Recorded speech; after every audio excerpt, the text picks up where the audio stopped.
Hello everybody, today we're going to be simming Auston Matthews' his first season as a Toronto Maple Leaf. So I've went and put him right here on this third line spot, which should be around where he starts next year, third line, second line. Probably not liking Komarov, but we're just going to leave it at that.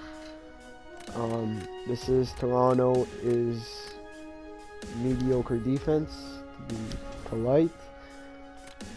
So we're going to go ahead and sim the full season and see how the Leafs do, but most of all how Auston does.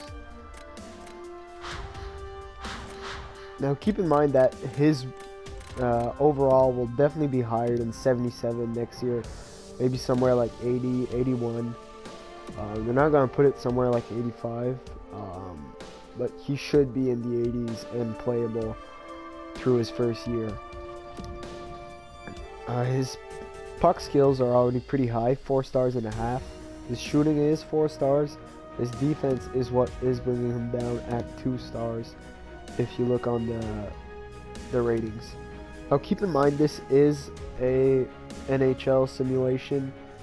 It's about as accurate as Tiger Woods has been since his divorce, so the Leafs starting 1 and 2 is something that we could see. 2 and 3, 6-0 loss to Pittsburgh, and the Marlies strong. That's usually how stuff goes for Toronto. Great farm club and missing the playoffs. Even though they look to be on the nice path here for the rebuild.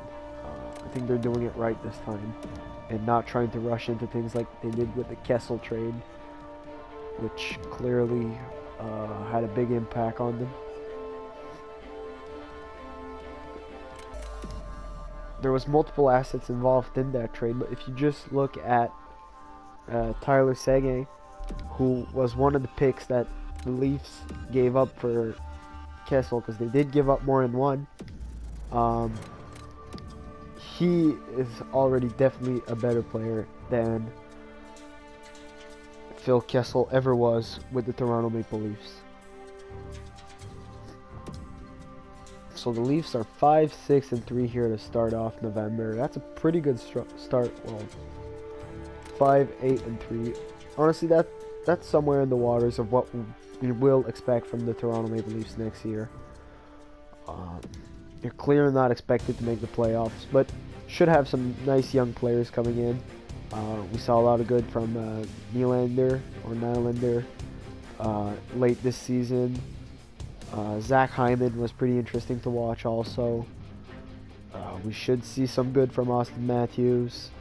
And maybe one of their players that looks like is going nowhere or hasn't reached the level that everybody expects could come up big. So a guy like Cowan or Kadri could step up.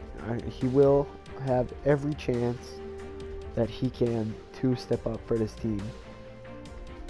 The Leafs would love to have a player like that just steps up and embraces a more prominent role in the organization.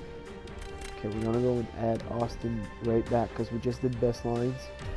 And Matthews would not be playing. So we're going to go and add Auston Matthews on that second line.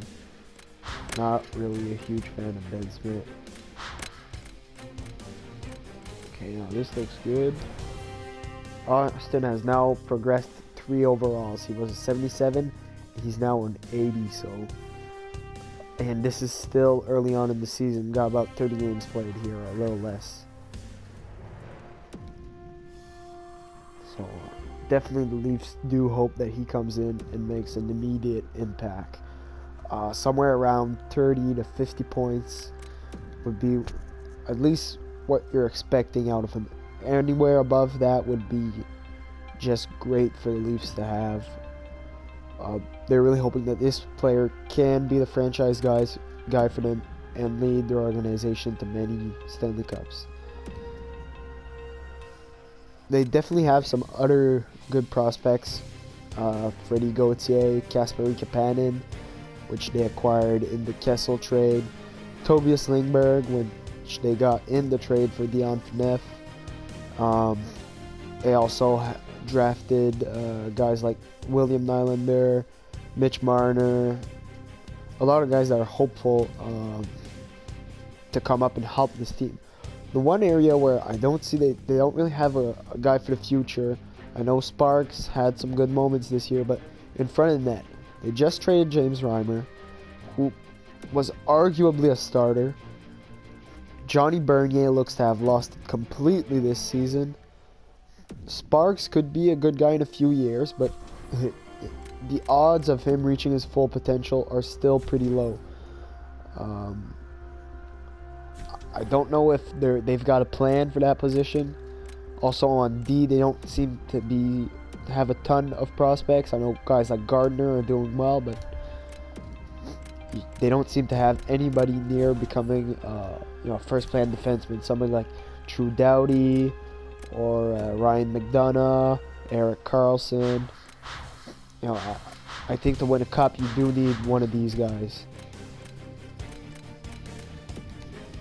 They're at 17, 19, and 6, so they're not that far away from 500 right now. If they do win this game against the Flyers, they would be... Yep, they are at 500 right now, and just above it right now. So, we do know you need to be above 500 to make the playoffs. Probably somewhere around 600 of your winning percentage to be able to access to the playoffs. I would definitely be very surprised if the Toronto Maple Leafs make it there.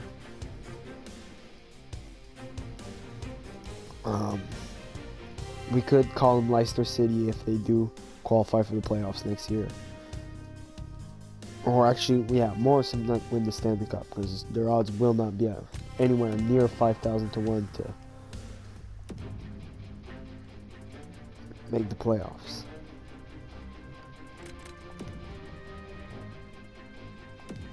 I'm also curious how the Leafs are going to replace a lot of the players that they are losing, because you need bodies to play for the team. You need some guys that are going to wear the uniform and play for you. They're losing Milan McCulloch to free agency. They're also, Nathan Horton is on the roster, but obviously will not play. They're losing, I don't think P.A. Paranto will re-sign there. I do believe, what's his name? Another forward. Is it Grabner? No, it's not. I know there's another guy that is set to become a free agent. Rabida, I would be surprised to see him back with them. So they're going to need to at least sign one or two guys that can come in and play. Clearly some bottom six forwards or some bottom pair defensemen, but they still need some players to have a full roster that can compete in the National Hockey League. We're not even talking about winning, just to be able to compete. Because you clearly don't want to put in some kids, go somewhere like 10 and 62, because you want your prospects to learn how to win and to develop through the minor leagues. If you put them up too early, like we've seen with the 76ers in the NBA, they just keep on losing. They don't develop a winning culture, and after a few years for them, it just becomes the norm to lose. It's something that they get used to. So you definitely don't want that to happen. You want to have some guys up in your roster so your younger players can learn through the AHL. You don't want to rush anybody into action. We're not talking about Matthews here. Auston is definitely an NHL ready player and could help out the Leafs immediately. If your guys are ready to play in the National Hockey League, there's no way that you're going to want to keep him in the minors. But if they're not ready to start, well, obviously you want them to develop to the juniors, the minors. If you rush them, well, it definitely won't have a positive impact. So Matthews right now has worked his way up to the second line of the Toronto Maple Leafs. He has only 20 points in 63 games and a -17.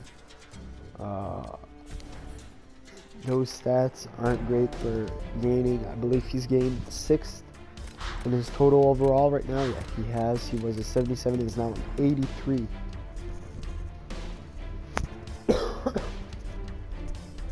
So So clearly the Toronto Maple Leafs would love to have this type of progression from Auston early on in his career. Right now at 33, 34, 35, and 9, so definitely that should not be good enough to make the playoffs.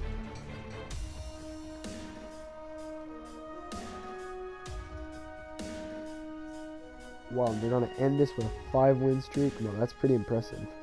5 wins in a row to finish 38, 39, and 9. It is a positive record. Comes up a bit short of the playoffs, but if this happens next year, the Leafs will be delighted with this record. But more importantly, now let's see what Auston has done. Auston went 26 points. So in 71 games, he got 11 goals, 15 assists, 26 points, minus 16, 10 penalty minutes, 1 power play goal, none shorthanded. He got 10.5 shooting percentage. Now this is important. 5 game-winning goals.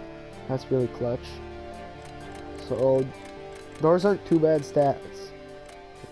If he comes up with something like this next year, I don't think they would be too mad. Obviously looking somewhere more around 40 points out of him. If you did like this video, please drop a like and subscribe. If you did not, feel free to drop a dislike. And thanks for watching.